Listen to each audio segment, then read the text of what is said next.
Eu vi, presidente, observei, li e ouvi com muita perplexidade, com muito espanto e até em alguns momentos desacreditados as propagandas, os exageros, os lapsos, a falta de lógica e o uso em abundância de citacionismo nas entrevistas, redes e falas vindas do Palácio do Iguaçu nessa última semana sobre os fins do contrato de pedágio ou términos previstos do contrato de pedágio no estado do Paraná.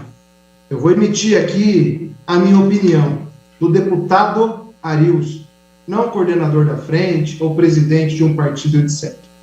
Eu quero colocar, presidente, que as palavras usadas e as formas abordadas não condizem exatamente com a realidade. Palavras como: hoje é o dia do livramento. Esse pedágio não fica mais um dia no Paraná. Não permitir que os contratos de pedágio ficassem em vigor nem mais um minuto no Paraná. Por isso, cancela as abertas. Hoje é o ponto final nesse capítulo. Dia histórico. Hoje encerramos os contratos de pedágio. Presidente, não houve mérito em nenhuma dessas ações. Primeiro, porque esse contrato, assinado em 1997, tinha a data prevista e contratuada para terminar 27/11/2021. Segundo, que falar e não renovar como virtude não é verdadeiro. Até porque não se tinha como ser renovado, porque o Congresso Nacional não tinha feito uma nova autorização da cessão das rodovias federais ao governo do Paraná. Nós precisamos votar aqui na Assembleia a cessão das rodovias estaduais para o governo federal. E o processo inverso tinha que ser feito caso se quisesse ser feita a renovação. Portanto, essa renovação era um ato de obrigação, de incumbência do cargo, de dever, de exigência, de preceito e, obviamente, de necessidade do povo paranaense.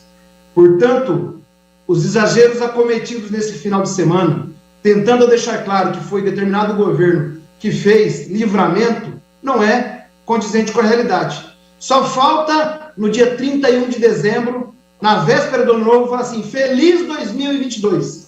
Livrei o Paraná desse ano triste e injusto de 2021.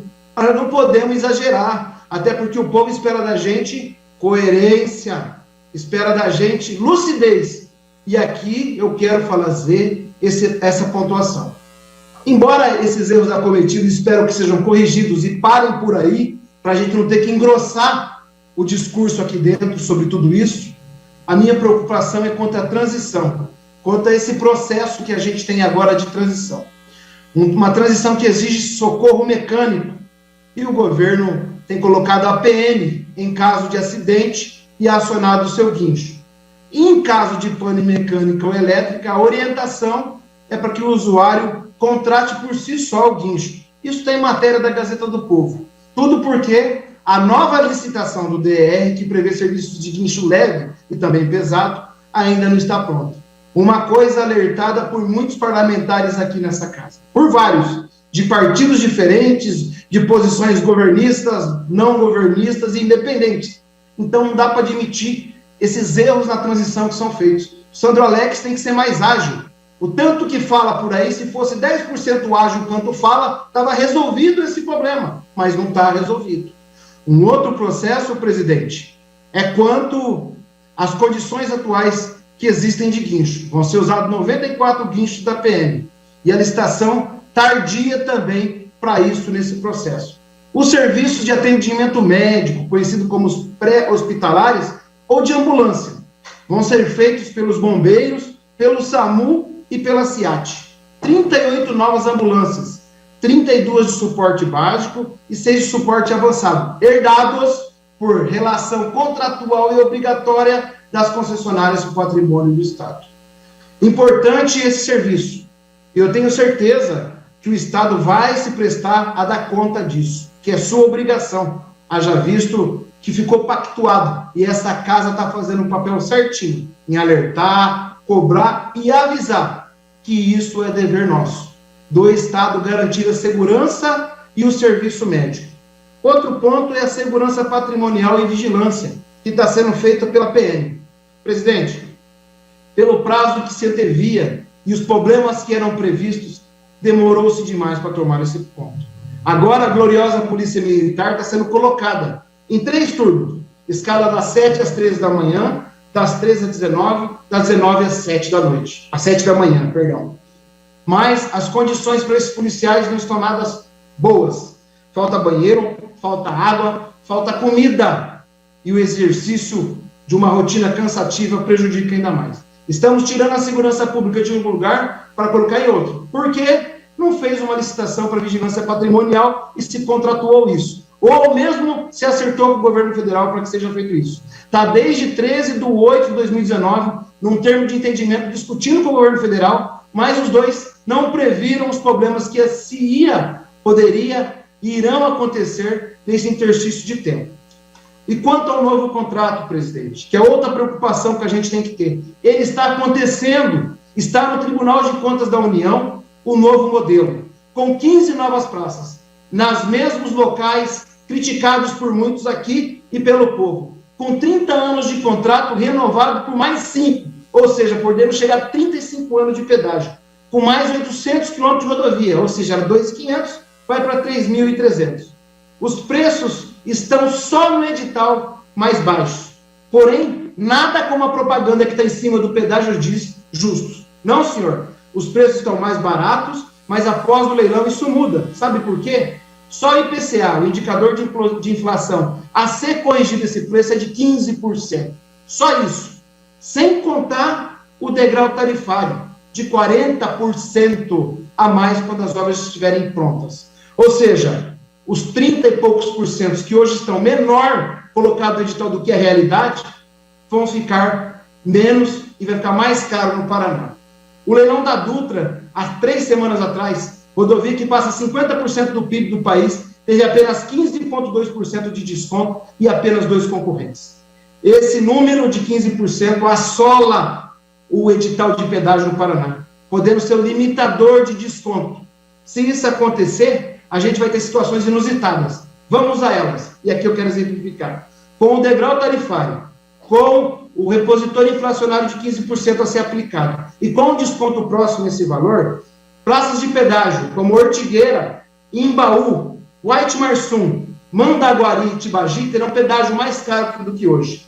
Isso não é o Arilson que está falando só. Matéria da Gazeta do Povo, dia 11/11/2021, para ser claro, em Tibagi, por exemplo, hoje o pedágio é R$ 12,90, no edital que está lá hoje colocado é R$ 10,43, 19% mais barato do que hoje, junto com o degrau tarifário somente, ele vai para R$ 14,51, ou seja, é R$ 12,90 a realidade. A expectativa do governo é de R$ 10,43, R$ 10,43. E a realidade, após o degrau tarifário, é de R$ 14,51 o pedágio. Sem contar aqui, nesse caso, o repositor inflacionário. O que eu quero dizer? Que nós temos que ficar atentos para que as mudanças que precisam ter no novo edital que está lá no TCU sejam feitas e cumpram o que as 18 audiências públicas fez. O que nós queremos, presidente? Queremos um serviço com segurança aos usuários.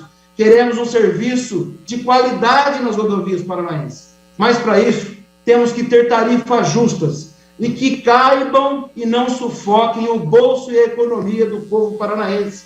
Precisamos de um modelo de preços como o parecido em Santa Catarina. Qualquer número para cima disso é, de novo, uma sacanagem com o povo. Abaixar somente o valor da tarifa não significa justiça. Não significa o fim. O fim, muito pelo contrário, pode ser mais sofrimento ainda. Faltou fiscalização e transparência, e essa é a nossa preocupação. 51% de duplicações não cumpridas, 57% apenas de terceiras faixas, 33 obras subiram, 10 bilhões cobrados a mais do povo paranaense. Isso não dá. Que se ouça o povo paranaense as audiências feitas por essa casa.